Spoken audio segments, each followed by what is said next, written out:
Sarah Martinez walked through the military base with her head down, carrying a stack of files that seemed to grow heavier with each step. The other soldiers barely looked at her as she passed by. To them, she was just another desk worker, someone who shuffled papers while the real warriors went out and fought the battles that mattered. The morning sun cast long shadows across the concrete walkways as Sarah made her way to the administration building. Her uniform was crisp and clean without a single wrinkle or stain. This only reinforced what everyone already believed about her, that she had never seen real combat, never faced an enemy, never put her life on the line for her country. In the break room, Sarah overheard two sergeants talking about the upcoming mission briefing. "I heard they're sending Martinez to handle the paperwork," one of them said with a laugh. "Good thing, too. Can't have someone like her getting in the way when things get serious." Sarah pretended not to hear as she poured herself a cup of coffee. Her hands remained steady, but inside, she felt the familiar sting of being dismissed. These men had no idea what she had been through, what she had done before arriving at this base 6 months ago. They saw her quiet demeanor and administrative role and assumed she was weak, inexperienced, afraid. The truth was far different, but Sarah had learned to keep that truth buried deep inside. She had her reasons for staying silent, for letting people think what they wanted to think. Sometimes it was easier to be underestimated than to deal with the questions and stares that would come if people knew the real story. Back at her desk, Sarah organized the mission reports that had come in overnight. Each file represented lives lost, objectives completed, and battles fought in distant places. She read every word carefully, understanding the weight of each decision, each strategy, each outcome. Her colleagues might think she was just pushing papers, but Sarah knew better than most what these reports really meant. Lieutenant Colonel Jenkins walked past her desk without acknowledgement, as he did every morning. Sarah had tried to establish professional rapport with him when she first arrived, but he had made it clear that he saw her as little more than clerical support. She was useful for organizing files and scheduling meetings, but nothing more. During lunch, Sarah sat alone in the cafeteria, eating a sandwich while reading a technical manual about new communication systems. She preferred the solitude anyway. It gave her time to think, to plan, to remember things she tried hard to forget. The other soldiers laughed and joked at nearby tables, sharing stories of training exercises and weekend adventures. A young private named Tommy approached her table hesitantly. He was new to the base and seemed nervous about everything. "Excuse me, Sergeant Martinez," he said quietly. "I was wondering if you could help me with some of the equipment requisition forms. I can't seem to get them right." Sarah looked up from her manual and smiled. Tommy reminded her of herself when she was younger, eager to prove himself but unsure of the rules and procedures. "Of course," she said. "Sit down and we'll go through it together." As she explained the paperwork to Tommy, Sarah noticed how he hung on every word. He was genuinely grateful for her help, unlike the senior officers who treated her assistance as something they were entitled to. Tommy didn't know about her past either, but at least he respected her knowledge and experience in the areas where she was willing to share it. After lunch, Sarah returned to her desk to find a new assignment waiting for her. Major Harrison wanted her to compile a comprehensive report on supply chain logistics for the upcoming operation. It was the kind of detailed behind-the-scenes work that kept missions running smoothly, but never earned recognition or praise. As she worked on the report, Sarah's mind wandered to her previous assignment. She had been stationed in a remote outpost where every day brought new dangers and impossible decisions. Back then, she had been a different person, harder, more direct, willing to do whatever it took to complete the mission and protect her team. The phone rang, interrupting her thoughts. It was Major Harrison's assistant, asking her to deliver some documents to his office immediately. Sarah gathered the files and walked across the base, noting how the afternoon heat made everything shimmer in the distance. Major Harrison's office was larger than most, with windows that looked out over the training grounds. Sarah knocked and entered when she heard his voice call out. The major was reviewing maps with two other officers she didn't recognize. They looked up briefly when she entered, their expressions showing mild annoyance at the interruption. "Just leave them on the desk," Major Harrison said without looking at her directly. "And make sure the Johnson file gets priority in tomorrow's distribution." Sarah placed the documents carefully on his desk and turned to leave. As she reached for the door handle, She heard one of the visiting officers make a comment about the importance of having good support staff to handle administrative details. The tone suggested he viewed her as interchangeable with any other clerk or secretary. Walking back to her office, Sarah passed the training grounds where soldiers were practicing combat maneuvers. She watched them for a moment, remembering how it felt to move with that kind of purpose and intensity. Her body still remembered the training, the instincts, the split-second decisions that could mean the difference between life and death. Back at her desk, Sarah rolled up her sleeves to work more comfortably in the warm afternoon air. The motion revealed several small marks on her wrist, barely visible unless someone was looking closely. She quickly pulled her sleeves back down, making sure no one had noticed. Those marks were from another time, another place, another version of herself that she kept carefully hidden. The rest of the afternoon passed quietly as Sarah finished her reports and prepared for the next day's assignments. As evening approached, the base began to wind down. Most of the soldiers headed to the mess hall for dinner or returned to their quarters to rest. Sarah stayed late, as she often did, preferring to work when the office was quiet and empty. She used the time to catch up on reading and to plan her approach to upcoming projects, but mostly, she used the solitude to remember who she used to be and to wonder if that person would ever be needed again. As she finally prepared to leave for the night, Sarah took one last look at the mission reports on her desk. Tomorrow would bring new assignments, new challenges, and new opportunities to prove herself in small, unnoticed ways. She had learned to find satisfaction in doing her job well, even if no one seemed to appreciate the skill and experience she brought to it. The walk back to her quarters was peaceful, with only the sound of her footsteps echoing off the buildings. Sarah had made peace with her current role, but deep inside she knew that circumstances could change quickly in military life. When they did, she would be ready, regardless of what others thought they knew about her capabilities. The emergency alarm shattered the quiet morning routine at the base. Sarah was at her desk, reviewing supply inventories when the sharp, piercing sound echoed through every building. Within seconds, soldiers were running past her window, their boots pounding on concrete as they rushed to their assigned positions. Lieutenant Colonel Jenkins burst through the office doors, his face grave and urgent. "Martinez," he barked, barely slowing down as he passed her desk. "Drop everything and get to the command center. We need those communication protocols updated immediately. This is not a drill." Sarah saved her work and grabbed her security badge. As she hurried toward the command center, she could see vehicles moving across the base, their emergency lights flashing. The atmosphere had changed completely from the relaxed morning routine to something much more serious and focused. The command center was buzzing with activity when Sarah arrived. Officers were gathered around large screens displaying maps, satellite feeds, and streams of incoming data. Radio chatter filled the air as different units reported their status and positions. Sarah had been in rooms like this before, but not at this base, not in her current role. Major Harrison spotted her immediately and waved her over to a bank of communication equipment. "We've got a situation developing about 200 miles northeast of here," he explained rapidly. "Our forward team went dark about an hour ago. We need to establish alternative communication channels and coordinate a rescue operation." Sarah nodded and began working on the communication systems. Her fingers moved quickly and confidently across the controls, adjusting frequencies and establishing backup channels. The other officers in the room were focused on their own tasks, but she noticed a few surprised glances when they saw how efficiently she handled the equipment. "How did you learn to do that so fast?"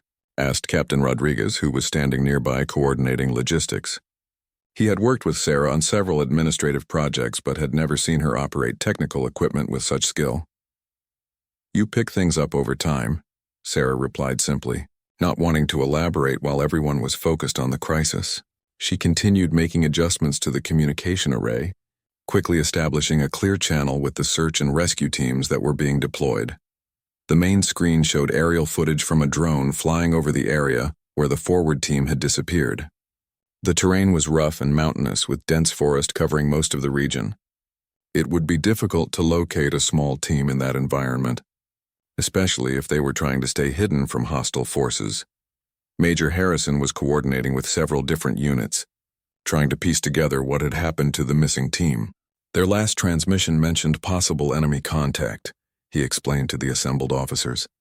"But we lost all communication before they could provide details about the threat level or their exact location." Sarah listened carefully while continuing to monitor the communication channels. She could hear the tension in everyone's voices as they realized how dangerous the situation might be. The missing team included 6 soldiers, all experienced and well-trained, but the enemy forces in that region were known to be ruthless and unpredictable. "We need someone who knows that area," Colonel Jenkins said, studying the map displays. "Someone who's familiar with the terrain and the local conditions. This isn't going to be a simple search and rescue operation." Several officers began discussing potential candidates, mentioning soldiers who had served in similar environments or who had specific training in mountain warfare. Sarah continued working quietly, but she knew that region better than anyone in the room. She had spent 3 months there on a classified mission, learning every trail, every hiding spot, every tactical advantage the terrain offered. The rescue teams reported their positions as they moved toward the target area. Their progress was slow due to the difficult terrain and the need to avoid detection by enemy forces. Sarah could track their movement on the displays while maintaining the communication links that kept everyone connected. "Martinez," Major Harrison called out suddenly, "can you pull up the detailed topographical data for grid section 77 Alpha? We need to identify potential landing zones for the helicopter support."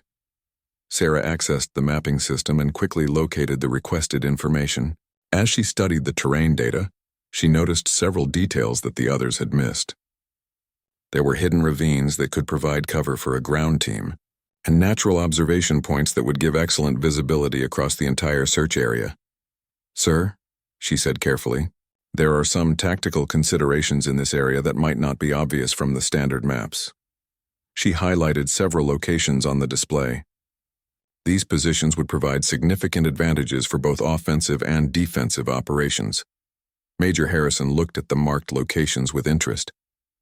"How do you know about these positions, Sergeant?" Sarah hesitated for a moment. Knowing that any detailed explanation would raise questions she wasn't ready to answer. "I've studied this region extensively as part of my administrative duties," she said.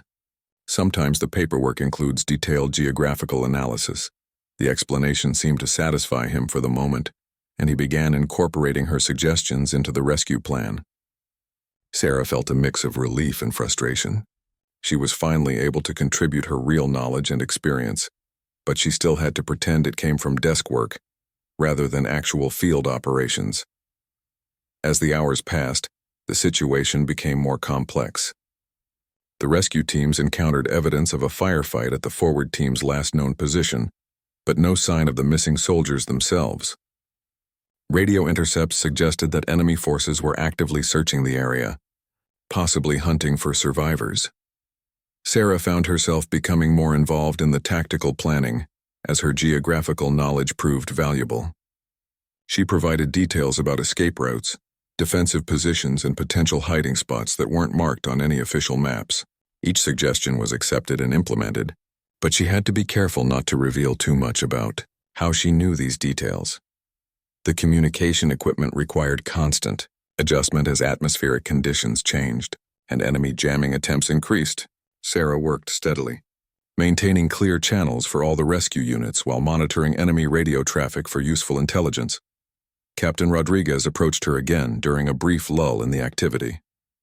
"You're really good at this," he said with genuine admiration. "Have you considered applying for a transfer to a more technical position? Your skills are being wasted in administration." Sarah smiled politely but didn't respond directly. She appreciated the recognition, but a transfer would inevitably lead to background checks and questions about her previous assignments. For now, it was safer to remain in her current role, even if it meant hiding her true capabilities. As evening approached, one of the rescue teams reported a possible sighting of the missing soldiers. The report was incomplete and difficult to verify, but it was the first solid lead they had received all day. Sarah helped coordinate the response, providing communication support as multiple units converged on the reported location. The base remained on high alert as everyone waited for updates from the field teams. Sarah stayed at her post, maintaining the communication links and monitoring the situation. She could feel the tension building as the rescue operation reached its critical phase. Major Harrison noticed that she had been working without a break for over 8 hours. "Martinez, you should get some rest," he said. "We can have someone else take over the communications." Sarah shook her head. "I'd prefer to stay, sir. I'm familiar with all the current channel configurations, and any change in personnel might cause delays in communication. The Major nodded, recognizing the wisdom in her suggestion. Sarah had become an essential part of the operation, even though her official role was supposed to be limited to administrative support. As the night continued, it became increasingly clear that her skills extended far beyond what anyone had realized. The breakthrough came at 2 a.m. when Sarah detected a faint signal buried in the static of enemy radio transmissions.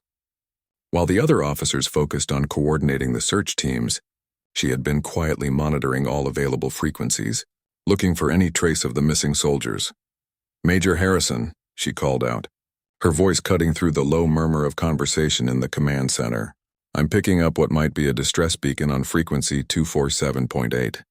It's very weak and intermittent, but the pattern suggests it could be one of our emergency transmitters."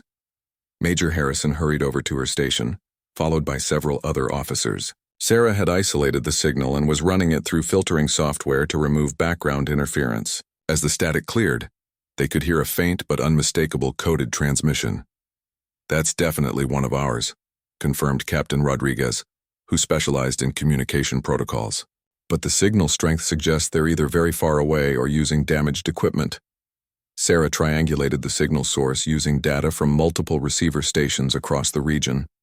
The calculations pointed to a location approximately 15 miles from where the rescue teams were currently searching. It was in a remote valley that would be extremely difficult to reach, especially in darkness. "I can guide a team to that location," Sarah said quietly, studying the topographical data on her screen. "The terrain is challenging, but there's a route that would avoid the main enemy patrol areas." Major Harrison looked at her with surprise. "Martinez, you're not qualified for field operations. This would be a dangerous mission requiring specialized training and experience." Sarah met his gaze steadily. "Sir, with respect, I know that area better than anyone currently available. The rescue teams are already committed to searching the wrong sector, and by the time they could be redirected, we might lose the signal entirely." The room fell silent as everyone processed what she was suggesting. Lieutenant Colonel Jenkins, who had been monitoring the situation from across the room, walked over to join the discussion. His expression was skeptical as he looked at Sarah. "Sergeant Martinez, your enthusiasm is appreciated, but this isn't a desk assignment," he said firmly. "We're talking about a combat rescue operation in hostile territory. You would be putting yourself and others at unnecessary risk." Sarah felt the familiar frustration of being dismissed, but this time the stakes were too high to remain silent. 6 soldiers were missing, possibly wounded, definitely in danger. She knew she could reach them faster and more safely than any other option currently available. "Colonel, I understand your concerns," she replied carefully, "but I'm not suggesting I lead a full combat team. I could guide a small reconnaissance unit to the signal location and establish communication with the missing soldiers. Once we know their status and exact position, the main rescue force could be directed more effectively." Major Harrison studied the map displays, clearly weighing the options. The current search was making no progress, and the weak signal might disappear at any moment. Time was running out, and conventional approaches weren't working. "What makes you think you can navigate that terrain in the dark?" he asked Sarah. "It's not just difficult hiking. There are cliffs, ravines, and enemy patrols throughout that area." Sarah chose her words carefully, knowing that too much detail would raise questions she wasn't ready to answer. "I've studied the geological surveys and satellite imagery extensively. There's a route along the northern ridge that provides good cover while avoiding the most dangerous terrain features." Captain Rodriguez pulled up additional maps on a nearby screen. "She's right about the northern route," he said after studying the data. "It would be longer than a direct approach, but much safer and more likely to succeed." Lieutenant Colonel Jenkins remained unconvinced. "Even if she knows the route, Martinez doesn't have the combat training necessary for a mission like this. She's never been tested under fire." Sarah felt her pulse quicken, but she kept her expression neutral. If only they knew how wrong they were about her combat experience. But revealing that truth would open up complications she wasn't prepared to deal with. She had to find another way to convince them. "Sir, I'm not asking to be the primary operator," she said. "I could accompany a small team as a guide and communication specialist. Staff Sergeant Williams has the combat experience, and Corporal Thompson knows the enemy tactics in this region. With my knowledge of the terrain and communication equipment, we could move fast and stay in contact with base." Major Harrison looked around the room, considering the input from his officers. The rescue operation was stalled, and traditional approaches weren't producing results. Sarah's suggestion might be unconventional, but it offered the best chance of reaching the missing soldiers quickly. "How confident are you about this route?" he asked Sarah directly. "Very confident, sir. I can map out the entire path and identify key waypoints for navigation.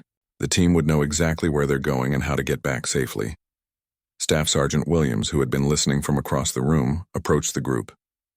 He was an experienced field operator with multiple combat deployments, and his opinion would carry significant weight in the decision. "I could use a good guide," he said simply. "The terrain reports we have aren't detailed enough for a night operation in that area. If Martinez knows a safe route, that could make the difference between success and failure." Lieutenant Colonel Jenkins looked uncomfortable with the direction the conversation was taking. "This is highly irregular," he said. "Martinez isn't trained for this type of mission."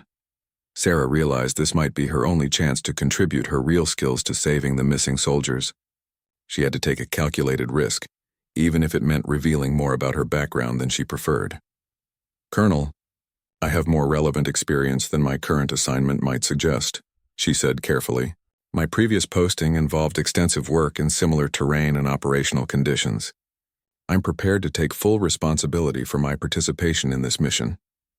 The statement was vague enough to avoid revealing classified details, but specific enough to suggest she had relevant qualifications. Major Harrison studied her intently, clearly trying to read between the lines of what she was saying. "What was your previous assignment?" he asked directly. Sarah hesitated, knowing that any specific answer would lead to follow-up questions and possible investigation of her service record. "I'm not at liberty to discuss the details, sir, but I can assure you that I have the necessary skills and experience for this type of operation." The answer clearly frustrated Lieutenant Colonel Jenkins, who wanted concrete information about her qualifications. But Major Harrison seemed to understand that some military assignments involved classified details that couldn't be discussed openly. Staff Sergeant Williams spoke up again. "Sir, we're running out of time. That signal could disappear at any moment, and every hour we wait reduces the chances of finding those soldiers alive. If Martinez can get us to the right location quickly and safely, I'm willing to trust her guidance." Major Harrison looked at the displays showing the current search progress, then at Sarah, then back at the map. The decision was difficult, but the alternatives weren't producing results.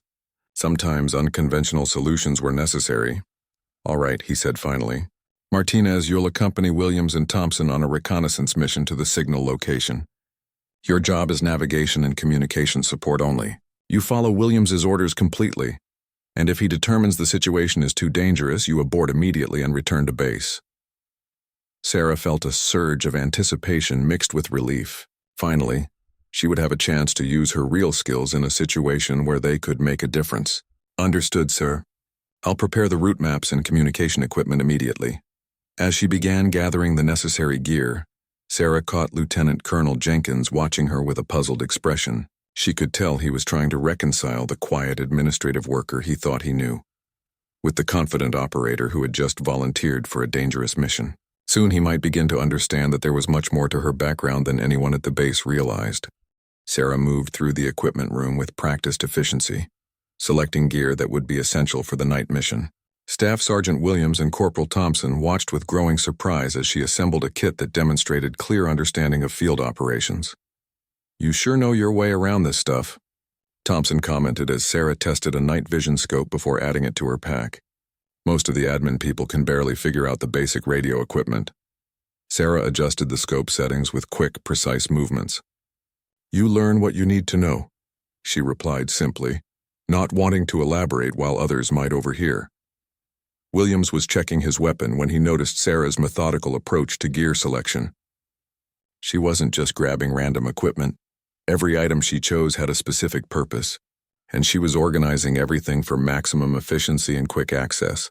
"Martinez," he said quietly, "I've seen a lot of soldiers prepare for missions, and you're doing this like someone with real experience.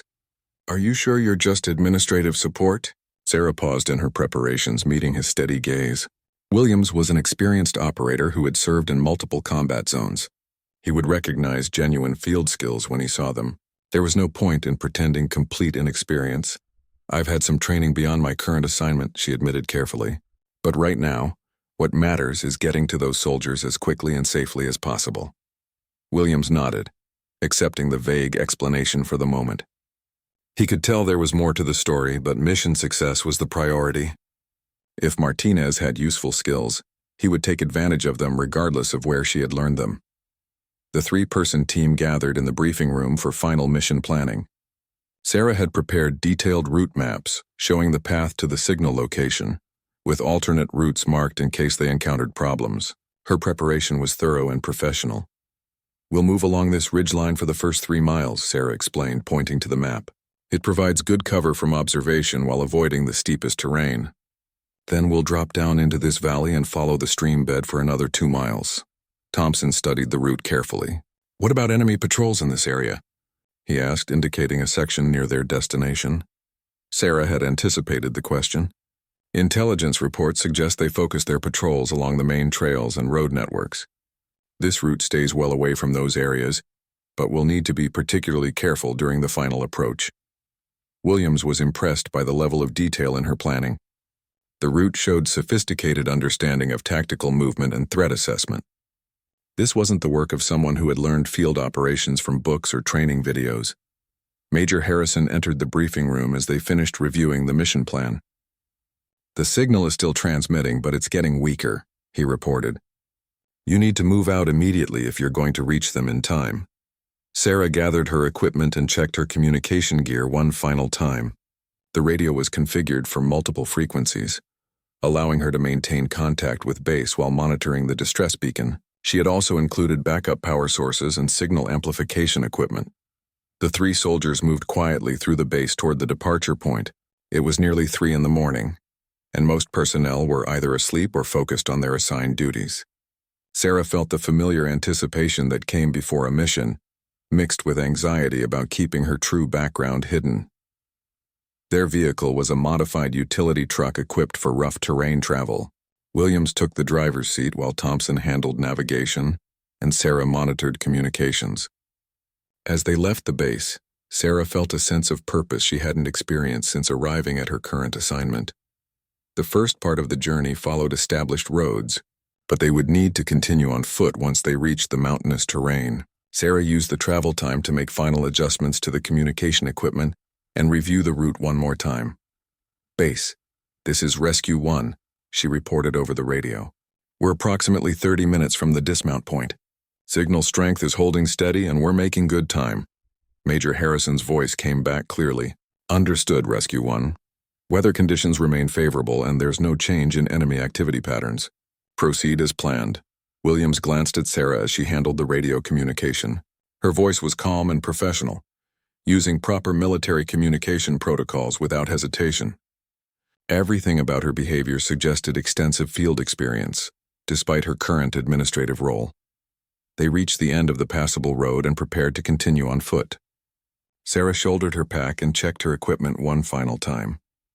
The night was clear and cool, with enough starlight to provide reasonable visibility even without night vision equipment. "From here, we follow this trail for about half a mile, then cut cross-country," Sarah explained, consulting her map with a red-filtered flashlight. "The terrain gets more challenging, but the route I've planned will keep us away from the main danger areas." Thompson activated his night vision scope and scanned the surrounding area. "Looks clear so far. No signs of recent activity on this trail." They began moving single file, with Sarah in the lead providing navigation guidance. Her movement through the rough terrain was confident and sure-footed, showing none of the hesitation that would be expected from someone with limited field experience. Williams followed closely, observing how she selected routes and avoided obstacles. Her path choices were consistently good, balancing speed with safety while maintaining the general direction toward their objective. She moved like someone who had spent considerable time in similar environments. After an hour of steady hiking, they reached the point where they would leave the established trail and head cross-country toward the signal location. Sarah paused to check their position using GPS and to verify that the distress beacon was still transmitting. "Signal is definitely stronger," she reported quietly. "We're on the right track. From here the route gets more technical, but we should reach the target area in another 2 hours." The terrain became increasingly challenging as they climbed higher into the mountains. Sarah led them along narrow ridgelines and through dense forest, always choosing the path that provided the best combination of speed and concealment. Her navigation was precise and confident. Thompson was beginning to understand that Sarah's skills went far beyond what anyone at the base realized. "You've definitely done this before," he whispered during a brief rest stop. "Where did you learn to move like this?" Sarah was adjusting her equipment when she heard the question. For a moment, she considered how much to reveal. These men were risking their lives on a mission where her knowledge and skills were essential. They deserved to know that she was qualified to be there. "I served in a different capacity before my current assignment," she said carefully. "Similar terrain, similar operational requirements. I know what I'm doing." Williams nodded, satisfied with the explanation. He was less concerned about the specifics of her background than about her ability to complete the mission successfully. So far, everything she had done demonstrated competence and professionalism.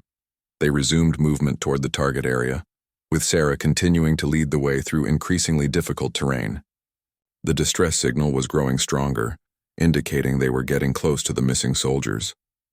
Soon they would discover what had happened to the forward team and whether they were still alive.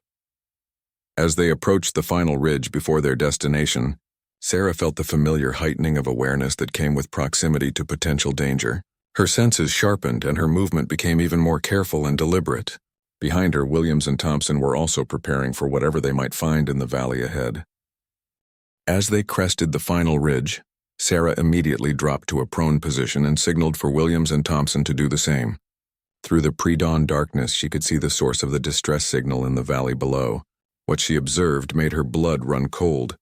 3 members of the missing team were pinned down behind an overturned vehicle, surrounded by enemy forces that had established positions on the high ground around them. Muzzle flashes indicated an ongoing firefight, though the shooting was sporadic, suggesting the enemy was content to wait rather than risk a direct assault. Sarah pulled out her binoculars and conducted a careful assessment of the tactical situation. The enemy had at least 12 fighters positioned in a rough circle around the trapped soldiers. They were well disciplined and patient, clearly planning to wait until exhaustion or ammunition shortage forced the Americans to surrender. "This is a lot more complicated than a simple rescue," Williams whispered as he observed the scene through his own scope. "We're going to need significant backup to handle this many hostiles." Sarah continued studying the enemy positions, her mind automatically analyzing fields of fire, cover options, and potential approach routes. Her training and experience were taking over, pushing aside the careful facade she had maintained for months. "We can't wait for backup," she said quietly. "Those soldiers are running low on ammunition, and the enemy will start pressing the attack as soon as they realize help isn't coming. We need to act now." Thompson looked at her with surprise. "Martinez, we're outnumbered 4-1. This isn't a situation for 3 people to handle alone." Sarah was already formulating a plan, drawing on skills and knowledge that went far beyond anything expected from an administrative sergeant. The tactical situation was challenging but not impossible, given the right approach and precise execution. There, she pointed to a series of rocky outcroppings about 200 meters to their left. "If we can get to those positions, we'll have clear lines of sight on the enemy's eastern flank. Thompson, your sniper training gives us an advantage they won't expect." Williams studied the positions she had indicated. The approach would be dangerous, requiring movement across exposed ground while avoiding detection by multiple enemy sentries. But Sarah was right about the tactical advantages they would gain. "Even if we reach those positions, we're still heavily outnumbered," he pointed out. "Taking out a few enemies won't change the overall situation." Sarah's expression became more focused and determined. "We don't need to eliminate all of them. We just need to create enough confusion and casualties to break their confidence and give our people a chance to move to better defensive positions." She was already moving to implement her plan, checking her weapon and adjusting her equipment for combat operations. Williams and Thompson watched in amazement as her entire demeanor transformed from cautious administrative worker to confident tactical operator. "Martinez," Williams said urgently, "what aren't you telling us about your background? You're talking and acting like someone with serious combat experience." Sarah paused in her preparations, realizing that her true nature was becoming impossible to hide. The missing soldiers needed immediate help, and that requirement was more important than maintaining her cover story. My previous assignment involved direct action operations in similar environments, she admitted. I have the training and experience necessary to handle this situation, but I need you both to trust me and follow my lead. The admission hung in the air for a moment as Williams and Thompson processed what she had revealed. They were looking at someone completely different from the quiet desk worker they thought they knew. Thompson was the first to respond. If you know what you're doing, I'm with you. Those soldiers down there don't have time for us to debate qualifications. Williams nodded his agreement. What's the plan? Sarah spread out a detailed sketch she had drawn of the enemy positions and their proposed approach route. Her tactical analysis was sophisticated and thorough, showing clear understanding of advanced military operations. We move to this position first, she indicated on the sketch. Thompson sets up here with Overwatch on the eastern group. Williams, you take the northern approach and wait for my signal. I'll move to this depression and create a distraction on the western side. Williams studied the plan carefully. That puts you in the most exposed position. You'll be drawing fire from multiple directions. Sarah's response was calm and confident. I can handle it. The key is timing and coordination. When I open fire, the enemy will focus on my position. That gives Thompson clear shots on their eastern flank. And you can move against the northern group while they're distracted. Thompson checked his rifle and scope, making final adjustments for the anticipated engagement ranges. How do we coordinate timing without radio communication? Any transmission might be intercepted. Sarah had already considered that problem. Hand signals until we're in position. Then we use the enemy's own reactions to coordinate our attacks. When I start shooting, you'll know immediately. Count to 10, then begin your own engagement. They began moving toward their assigned positions using every available piece of cover to avoid detection. Sarah's movement was fluid and professional, demonstrating skills that had clearly been developed through extensive training and real-world experience. As they reached the intermediate positions, Sarah could see that the situation below was deteriorating rapidly. The enemy forces were preparing for a final assault, moving closer to the trapped American soldiers. The window for effective intervention was closing fast. Sarah reached her designated position and immediately began identifying priority targets. Her movements were precise and economical, showing none of the hesitation that might be expected from someone operating outside their normal role. This was clearly familiar territory for her. Through her scope, she could see that 2 of the trapped soldiers appeared to be wounded. The third was still returning fire, but his shots were becoming less frequent, indicating he was conserving ammunition for a final stand. Time was running out. Sarah checked her watch and confirmed that Williams and Thompson should be in position. She took a deep breath, steadied her weapon, and prepared to initiate the coordinated attack that would either save the trapped soldiers or result in casualties for all of them. The first shot rang out with perfect precision, taking down the enemy commander who had been directing the assault. Sarah immediately shifted targets and fired again, eliminating a second hostile before the others fully understood what was happening. Her shooting was fast, accurate, and utterly professional. Confusion erupted in the enemy positions as they tried to locate the source of the unexpected attack. Sarah continued firing, forcing them to take cover and disrupting their planned assault on the trapped Americans. Her positioning allowed her to engage multiple targets while using the terrain for protection. 10 seconds after Sarah opened fire, Thompson's sniper rifle spoke from the eastern flank. His first shot eliminated an enemy machine gunner, removing a significant threat to the trapped soldiers. His second shot took out a fighter who was trying to coordinate a response to Sarah's attack. Williams moved against the northern positions exactly as planned, using the confusion created by Sarah and Thompson to approach undetected. His assault rifle chattered in controlled bursts as he engaged multiple targets at close range, adding to the chaos in the enemy ranks. The coordinated attack was devastatingly effective. Within the first 30 seconds, they had eliminated 6 enemy fighters and completely disrupted the hostile organization. The remaining enemies were scattered and confused, unable to mount an effective response to attacks from multiple directions. Sarah continued to engage targets of opportunity while maintaining her position. Her weapon handling was smooth and confident, with each shot carefully aimed to maximize effect. She moved between firing positions to avoid return fire, demonstrating tactical skills that had clearly been developed through extensive combat experience. The trapped American soldiers quickly recognized that help had arrived and began coordinating their own defensive fire with the rescue team's attacks. Their situation improved dramatically as the enemy pressure decreased and they could focus on specific threats rather than defending against assault from all directions. Within 5 minutes, the tactical situation had completely reversed. The enemy forces were scattered and demoralized with half their number eliminated, and the survivors unable to maintain effective positions. What had been a hopeless situation for the trapped soldiers had become a rout of the hostile forces. Sarah signaled for Williams and Thompson to maintain their positions while she moved to establish contact with the rescued soldiers. Her approach was careful and deliberate, ensuring that she wouldn't be mistaken for an enemy fighter in the confusion and darkness. American forces. "This is Sergeant Martinez with the rescue team," she called out as she approached the overturned vehicle. "We're here to get you out." The response came immediately from behind the makeshift barricade. "Thank God you're here. We've got 2 wounded and we're almost out of ammunition. How many people are with you?" Sarah reached the defensive position and quickly assessed the condition of the 3 soldiers. 2 had suffered gunshot wounds that required immediate medical attention, but all 3 were conscious and able to move with assistance. "We have a 3-person rescue team in overwatch positions," Sarah explained while examining the wounded soldiers. "Medical evacuation is standing by, but we need to move to a secure landing zone before the helicopters can reach us."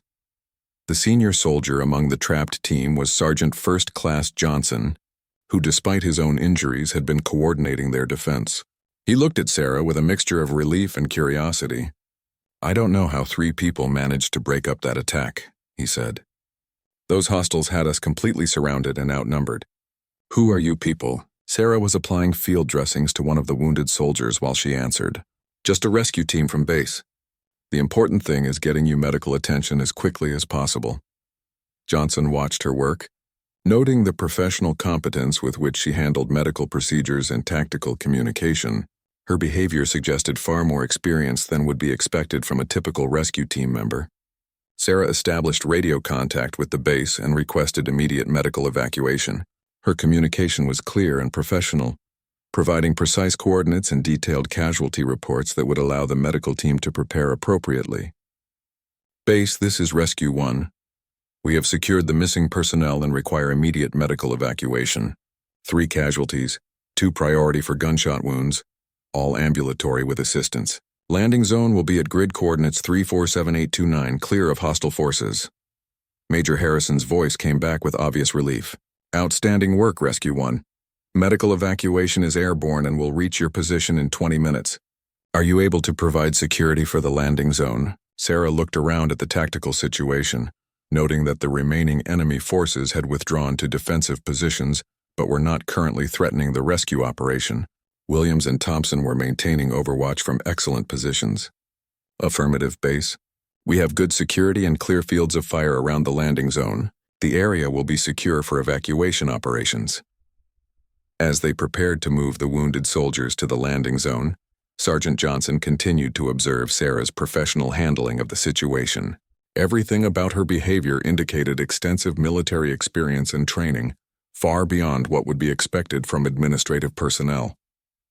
The helicopter landed in a whirlwind of dust and rotor wash, its crew immediately jumping out to assist with loading the wounded soldiers. Sarah coordinated the evacuation with military precision, ensuring that the most seriously injured received priority treatment while maintaining security around the landing zone. As the medical team worked on the casualties, Sergeant First Class Johnson pulled Sarah aside. His wounds had been stabilized, but his eyes were sharp and focused as he studied her face in the aircraft's interior lighting. "I've been thinking about what happened back there," he said quietly. "The way you handled that tactical situation, the coordination with your team, the medical procedures, that wasn't amateur work." "Who are you, really?" Sarah helped secure his stretcher as the helicopter prepared for takeoff. "Just someone who was in the right place at the right time," she replied. But Johnson wasn't satisfied with the evasive answer. "I've served with a lot of different units, and I know professional operators when I see them," he persisted. "Your shooting, your movement, your tactical planning, that was special operations level work. What unit were you with before this assignment?" The helicopter lifted off before Sarah could respond, and the noise of the engines made further conversation difficult. But Johnson's questions echoed in her mind as they flew back toward the base. Her careful facade was crumbling, and soon people would start asking questions she wasn't prepared to answer. Back at the base, the medical team rushed the wounded soldiers to the field hospital while Sarah, Williams, and Thompson reported to the command center for debriefing. Major Harrison was waiting for them, along with several other officers who wanted to hear about the successful rescue operation. "Outstanding work out there," Major Harrison began. "All 3 missing soldiers are going to recover, and you managed to eliminate a significant enemy threat in the process. I want a detailed report on how you were able to accomplish so much with such a small team." Williams looked at Sarah before beginning his account.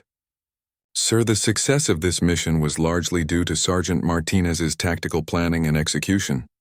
Her knowledge of the terrain and understanding of combat operations was essential to our success." Thompson nodded in agreement. "She demonstrated skills and experience far beyond what we expected. Her tactical analysis and combat performance were exceptional." Major Harrison studied Sarah with new interest. Throughout the crisis, she had consistently provided valuable intelligence and support, but he was beginning to realize that her contributions went far beyond administrative assistance. "Martinez, I'd like to hear your assessment of the operation," he said. "What factors contributed to the successful outcome?" Sarah chose her words carefully, knowing that every detail would be scrutinized and analyzed. "The key was accurate intelligence about enemy positions and coordinated timing of our attack. The terrain provided advantages that we were able to exploit effectively." Lieutenant Colonel Jenkins, who had been listening from across the room, approached the group.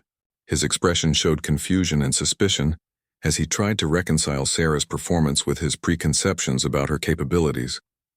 "Sergeant Martinez," he said formally, "I think it's time we had a detailed discussion about your background and qualifications. Your performance tonight suggests training and experience that doesn't match your personnel file." Sarah felt her stomach tighten. This was the moment she had been dreading since arriving at the base. Her carefully maintained cover was about to be exposed, and she would have to explain things she had hoped to keep buried. "Sir, I can provide a complete briefing on my background, but some details may require classified discussion," she said, trying to buy time to consider her options. Major Harrison recognized the implications of her statement. Military personnel with classified backgrounds often had service records that couldn't be discussed in open forums. He decided to handle the situation with appropriate discretion. "Colonel Jenkins, perhaps we should continue this discussion in a secure briefing room," he suggested. "If Sergeant Martinez has classified experience, we need to handle this properly." The secure briefing room was reserved for discussions involving sensitive intelligence or operational details. As they walked toward the facility, Sarah realized that her months of anonymity were ending. Soon everyone would know about her previous assignments and the reasons she had been transferred to administrative duties. Inside the briefing room, Sarah faced a panel of senior officers who were clearly expecting detailed explanations. Major Harrison activated the recording equipment while Lieutenant Colonel Jenkins prepared to take formal notes. "Sergeant Martinez," Major Harrison began officially, "please provide a complete account of your military background and previous assignments." Sarah took a deep breath and began the story she had hoped never to tell. "I served with the 75th Ranger Regiment for 4 years, specializing in direct action operations and reconnaissance missions. My last assignment was a classified operation in the same region where we conducted tonight's rescue." Lieutenant Colonel Jenkins looked up from his notes with surprise. "The Ranger Regiment? That's not indicated anywhere in your current personnel file." Sarah had expected this question. "My service record was modified as part of my transfer to this assignment. The details of my previous posting were classified at a level that required special handling." Major Harrison was beginning to understand the complexity of the situation. "What happened during your last assignment that led to your transfer here?" This was the question Sarah had dreaded most. The events that ended her previous career were painful to remember and difficult to explain, but there was no avoiding it now. "My team was conducting a reconnaissance mission when we encountered a much larger enemy force than expected," she began slowly. "We were outnumbered and surrounded, with no possibility of extraction or reinforcement." The room fell silent as she continued her account. "The enemy offered to negotiate for our surrender, but I knew from intelligence reports that they didn't take prisoners. Our only chance was to fight our way out." Sarah paused, remembering the weight of the decisions she had been forced to make. I was the senior NCO, so command of the situation fell to me. I had to make choices that saved my team, but resulted in significant enemy casualties. Lieutenant Colonel Jenkins was taking detailed notes. What was the outcome of the engagement? Sarah's voice became quieter as she continued. We successfully extracted, but the enemy losses were substantial. The incident attracted attention from senior command and resulted in a congressional inquiry about the rules of engagement. Major Harrison was beginning to understand why her service record had been classified. Military operations that resulted in political complications often led to career consequences for the personnel involved. The inquiry cleared me of any wrongdoing, Sarah continued, but it was determined that my continued service in special operations would be problematic. I was offered administrative reassignment rather than discharge. The explanation clarified many questions about her background and capabilities. Sarah had been a highly trained special operations soldier whose career had been derailed by circumstances beyond her control. Thompson, who had remained silent during the briefing, finally spoke up. That explains a lot about tonight's operation. You moved and fought like someone with serious combat experience. Williams nodded in agreement. The tactical planning and execution made sense once we realized you knew what you were doing. Major Harrison studied Sarah thoughtfully. Why didn't you tell us about your background when you arrived here? Your skills and experience could have been valuable in your current assignment. Sarah had considered this question many times over the past months. Sir, I was told that my previous service was to remain classified and that I should integrate into administrative duties without drawing attention to my background. Lieutenant Colonel Jenkins was still processing the implications of her revelations. A highly trained special operations soldier had been working in his administrative section for months without his knowledge. Martinez, he said slowly, this changes everything about how we utilize your capabilities. You're obviously overqualified for your current assignment. Sarah had mixed feelings about the prospect of change. She had found peace in her quiet administrative role.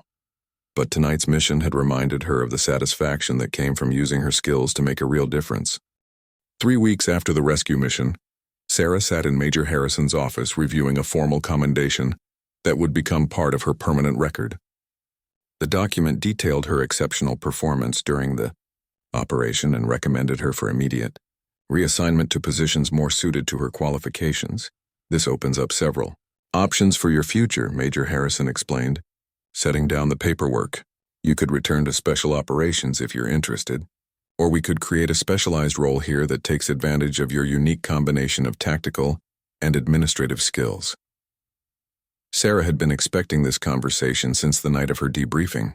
Word of her background had spread through the command structure, and senior officers were reconsidering how to best utilize her capabilities. The quiet anonymity she had enjoyed was permanently gone. I appreciate the opportunities, sir, she replied carefully. But I need to consider what's best for both my career and the mission requirements here. The truth was more complicated than she could easily explain. The rescue mission had reminded her of the satisfaction that came from using her skills to save lives and complete important objectives. But it had also brought back memories of the choices and consequences that had led to her administrative assignment. Lieutenant Colonel Jenkins entered the office, carrying a folder marked with security classifications. His attitude toward Sarah had changed completely since learning about her background.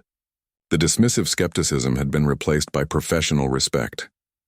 Martinez, I've been reviewing your options with Personnel Command, he said, taking a seat across from her. There's significant interest in your case at higher levels. Your combination of special operations experience and administrative competence is rare. Sarah opened the folder and found several transfer orders and assignment options. Some would return her to direct combat roles, while others offered specialized positions that would utilize both aspects of her experience. There's also this, Jenkins continued, handing her an additional document. A formal apology from the Congressional Oversight Committee. New evidence has come to light about the circumstances of your last mission. The inquiry conclusions are being revised. Sarah read the document with surprise. For months she had accepted that her career in special operations was permanently over, due to political complications beyond her control. The possibility of vindication had never occurred to her. What kind of new evidence? She asked. Major Harrison answered the question. Additional intelligence about the enemy force you encountered. It turns out they were planning a major attack on civilian targets. Your team's actions prevented significant casualties among non-combatants.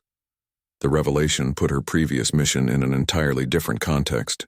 What had been portrayed as excessive force was now understood as a necessary action that had saved innocent lives. Sarah felt a weight lifting from her shoulders that she hadn't even realized she was carrying. This changes your options considerably, Jenkins explained. Special Operations Command wants to discuss your return to active duty. Your previous commander specifically requested that you be offered the opportunity to rejoin your old unit. Sarah considered the implications of returning to her former role. The work was challenging and meaningful, but it also carried risks and responsibilities that had nearly destroyed her career once before. She had found a different kind of satisfaction in her administrative duties, even if they didn't fully utilize her capabilities. A knock on the door interrupted her thoughts. Sergeant First Class Johnson entered, moving carefully but obviously recovered from his injuries. He was carrying a small wooden box that he set on Major Harrison's desk. "Sir, I asked permission to deliver this personally," Johnson said formally. "It's a token of appreciation from my team for Sergeant Martinez's actions during the rescue operation." Sarah opened the box to find a combat knife with custom engraving that acknowledged her role in saving their lives. The gesture was unexpected and deeply meaningful, representing recognition from fellow soldiers who understood the risks she had taken. "We also wanted to make sure you knew that word of your actions has spread throughout the special operations community," Johnson continued. "People are talking about the desk soldier who turned out to be one of the most effective operators they'd ever seen." The comment made Sarah smile despite herself. The ironic nickname had followed her throughout her time at the base, and now it represented something completely different than originally intended. Major Harrison stood and moved to the window overlooking the base training areas. "Martinez, you have an unusual opportunity here. You can choose the direction of your career based on what you believe will make the best use of your talents and provide the most satisfaction." Sarah joined him at the window, watching young soldiers practice basic combat skills on the training grounds below. She thought about her journey from special operations to administrative duties and back to tactical operations. Each role had taught her different lessons and provided different types of fulfillment. "I've been thinking about that choice," she said slowly. "And I realized that the most important thing isn't the specific assignment, but the opportunity to serve effectively and make a difference." Lieutenant Colonel Jenkins looked up from his paperwork with interest. "What does that mean for your decision?" Sarah turned back to face the group of officers. "I'd like to propose something different. Instead of choosing between special operations and administrative duties, I'd like to develop a role that combines both effectively." Major Harrison was intrigued by the suggestion. "What did you have in mind?" Sarah had been developing this idea since the night of the rescue mission. Special operations units often struggle with administrative and logistical support. Someone with both tactical experience and administrative skills could bridge that gap and improve overall effectiveness. The proposal was innovative and addressed a real need within military operations. Special operations personnel were highly trained for combat missions, but often lacked the administrative skills necessary for complex logistical coordination. "You're talking about creating a new type of position," Jenkins observed. "Someone who could handle both tactical planning and administrative coordination." Sarah nodded. "It would allow me to use all of my skills and experience while providing valuable support to active operations. I could serve as a liaison between special operations units and conventional command structures." Major Harrison considered the proposal carefully. It would require approval from higher command levels, but it addressed genuine operational needs and would make excellent use of Sarah's unique qualifications. "I think this has potential," he said finally. "Let me discuss it with Special Operations Command and see if we can develop a formal position description." Johnson spoke up from across the room. "Sir, if I may say so, having someone like Sergeant Martinez available for both planning and execution would be invaluable. She understands both sides of military operations better than anyone I've worked with." As the meeting concluded, Sarah felt a sense of resolution that had been missing since her transfer to administrative duties. She had found a way to move forward that honored both her past experience and her current situation. Walking back to her office, Sarah passed the same soldiers who had dismissed her as just another desk worker months earlier. Some nodded respectfully, Having heard about her role in the rescue mission, others still saw her as administrative support, unaware of the dramatic changes occurring in her career status. At her desk, Sarah looked at the familiar stacks of paperwork and administrative tasks that had defined her daily routine. Soon, these duties would be supplemented by tactical planning, operational coordination, and direct support to combat missions. She would finally be able to use all of her skills in service to her country. The small marks on her wrist were no longer something to hide, but rather a reminder of the experiences that had prepared her for this moment. Each mark represented a mission completed, a challenge overcome, and a step toward becoming the soldier she was meant to be. Major Harrison had been right about her having unusual opportunities. Sarah had learned that sometimes the most important battles are fought not against external enemies, but against the assumptions and limitations that others place on us. By staying true to her capabilities and values, she had created a path forward that no one else could have imagined.